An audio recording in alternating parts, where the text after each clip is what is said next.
And we have some social media questions for you, All right. Alfonso. Okay, so here is from Carl Monroe. Do you think the character Carlton affected your ability to play different types of characters? Absolutely. I've said this in other interviews, but imagine this for a second, is what I always want to tell people, and phrase it this way.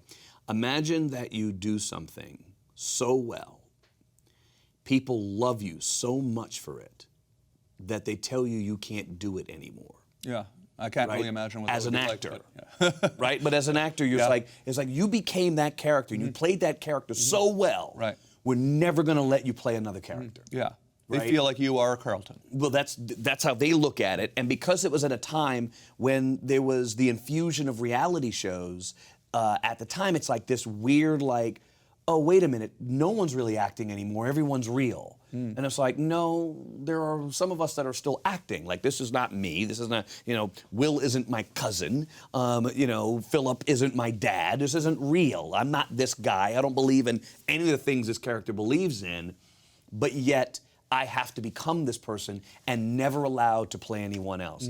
It is an incredibly difficult thing to have gone through. There's so much pain and anger, but appreciation for that character, that it's a very, very weird, So it can be frustrating for you. Incredibly frustrating. Wow, okay.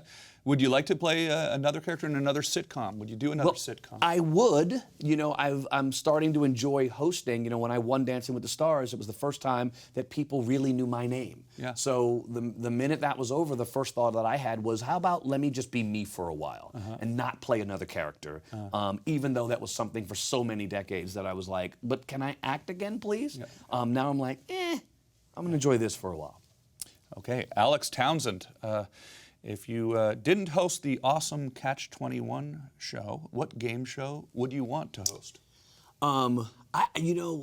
Probably The Price is Right would be like a really fun, even though it's not really a game show, but it is kind of a game show, would be a lot of fun to do because it's all of the different games that they play on the show, but most of it is about numbers, right? So I love numbers. I love that side of my brain, and so that seemed like a quick answer would be Price is Right. We grew up watching that show, too. Yeah. Bob Barker, come on. Yeah. He was great. The greatest. Okay, at Stonebreakers, any fond memories of the late James Avery? I mean, there are 1,000.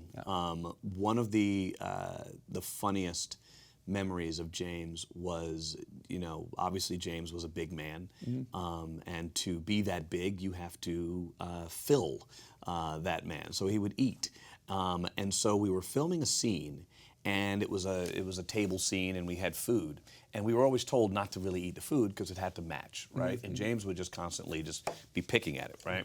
And finally, we see him, and he's got like a stain right on his belly, right? And he was like, no, it was from the water. And we're like, that is an oil stain. That's from this that you were eating. He's like, no, it's not. And it was this argument on set of him being adamant that it was like the water that fell off of his cup versus the stain. And you've got wardrobe coming in, and they're trying to dry it, and it won't go away because there's obviously an oil stain versus a water stain. It brings a smile to my face because it was the epitome of all of our relationships with James, because he was just a great, funny, convicted even when he was wrong kind of guy. Never miss a beat. Subscribe to Larry King now and watch new episodes every day.